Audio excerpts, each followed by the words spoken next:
Que faire quand on a un portefeuille boursier pendant l'été? On a la réponse avec un spécialiste, ou des éléments de réponse en tout cas avec Wilfried Galland. Il est responsable de la stratégie de marché chez Banque Neuflize OBC. Il gère donc beaucoup plus de fonds que la plupart des gens qui nous regardent. Wilfried, justement, une période toujours assez charnière. Hein. C'est là où on a aussi des crises. On se souvient il y a 2 ans de cette crise chinoise qui avait fait plonger les marchés. Il y a 4 ans, c'était le triple A et là c'était une autre catastrophe, moins 25%. On n'en est pas là. Cependant, on a vu avec vous les différents risques à surveiller. Mais l'allocation, justement, que faut-il faire quand on a son portefeuille là pour passer les quelques semaines avant la rentrée, avant qu'on soit à nouveau très actif? De façon très simple, je dirais qu'avant l'été, surtout le cœur de l'été, hein, puisque là on commence à atteindre fin juillet, il est important de ne pas faire de mouvements trop brusques dans les portefeuilles. Donc on ne vend pas tout son portefeuille. Voilà, en fait, il est important de garder 2 choses en tête. La première, c'est qu'il faut être ferme sur ses fondamentaux. Si on a une vision, comme c'est notre cas, plutôt bonne de l'économie, ce qui a été confirmé par le Fonds monétaire international hier, sur le fait qu'on va aller vers une solidification de la croissance, et en particulier en Europe. C'est incohérent de dire qu'il faut délaisser par exemple les marchés actions. En revanche, là où il faut être très clair, c'est qu'il faut éviter les rotations sectorielles trop fortes, parce qu'on voit que ça bouge très vite, hein, entre par exemple les bancaires qui un jour sont très favorisés par les marchés et une semaine plus tard le sont beaucoup moins. Donc rester un petit peu très diversifié dans ces allocations, et puis garder du cash. Donc ceux effectivement qui n'ont pas suffisamment de cash dans un portefeuille et qui sont descendus sur un portefeuille équilibré en dessous de 5% de cash, en refaire un petit peu avec un peu de prise de profit, c'est de la bonne gestion, pour être capable justement de saisir des opportunités, probablement pas au cœur du mois d'août parce que c'est souvent un petit peu compliqué, mais peut-être, on l'a dit à la rentrée, il y a de la fébrilité, il y a des ajustements qui sont en train de se faire sur les marchés.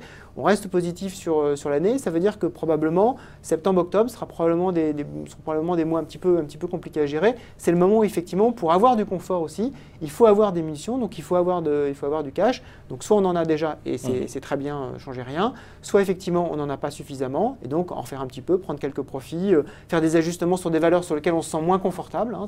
L'été, c'est aussi comme dans la vie du moment pour avoir du confort, donc revoir un peu les portefeuilles, se dire voilà, je le sens peut-être un petit peu moins parce que ça me correspond moins comme type de valeur, comme type d'investissement. Voilà, on change et comme ça permet d'être beaucoup plus serein pour affronter les difficultés à venir. Oui, d'autant qu'on peut avoir effectivement des éléments conjoncturels. Là, on le voit sur ce scandale qui se profile quand même sur le monde automobile avec des constructeurs allemands qui se seraient entendus sur notamment des émissions polluantes. Ça fait plonger l'ensemble de la cote. Alors en Allemagne, on a vu des belles valeurs industrielles allemandes, évidemment premium, qui sont tombées, mais chez nous également, effet de bord sur Renault, Peugeot, les équipementiers automobiles. Oui, tout à fait. Alors, il faut relativiser ces mouvements. Hein. Je rappelle que effectivement, vendredi, il y a eu un petit mouvement sur les automobiles allemandes. C'est entre 2 et 3%. Hein. BMW a perdu 2%, Daimler a perdu 3% dans des marchés qui ont perdu plus de 1%. Donc, il y a des mouvements. Il est, je pense, excessif de dire que ces valeurs se sont fracassées. On n'est pas du tout, par exemple… Surtout après le parcours quand même assez exceptionnel des derniers mois. Voilà.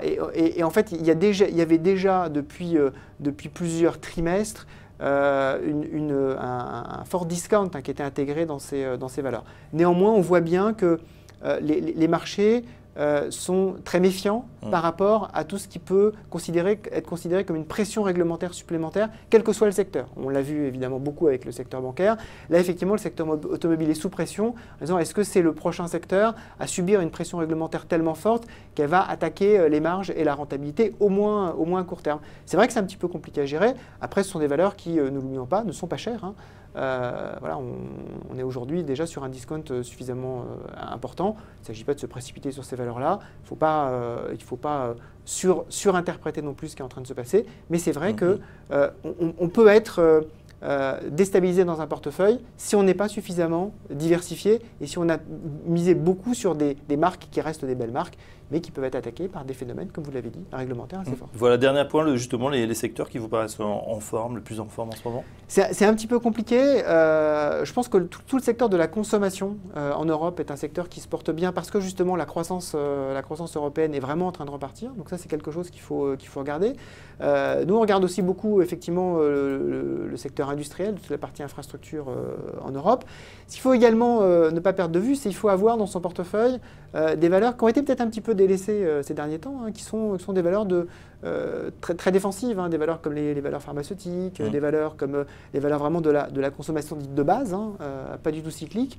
Je ne parle pas du tout du luxe, mais vraiment des valeurs de la consommation de base et qui apportent une certaine stabilité, une certaine résistance au portefeuille dans des moments effectivement où ça peut bouger un petit peu fortement. Il ne faut pas les oublier. C'est des choses qui peuvent être intéressantes justement pour passer de façon sereine les semaines, j'espère, ensoleillées qui nous restent durant cet été. Et voilà, pour passer un bon été Exactement. sur les marchés, ne pas oublier donc les secteurs consommation de base, infrastructure et pharma. Voilà, pour rendre son portefeuille résistant. Merci Wilfried Galland, responsable de la stratégie de marché chez Banque Neuflize OBC. On vous souhaite également une bonne trêve estivale et on vous retrouvera à la rentrée pour commenter ces marchés. Dans un instant, la suite, on va justement sur les marchés, on regarde les valeurs qui bougent. À tout de suite.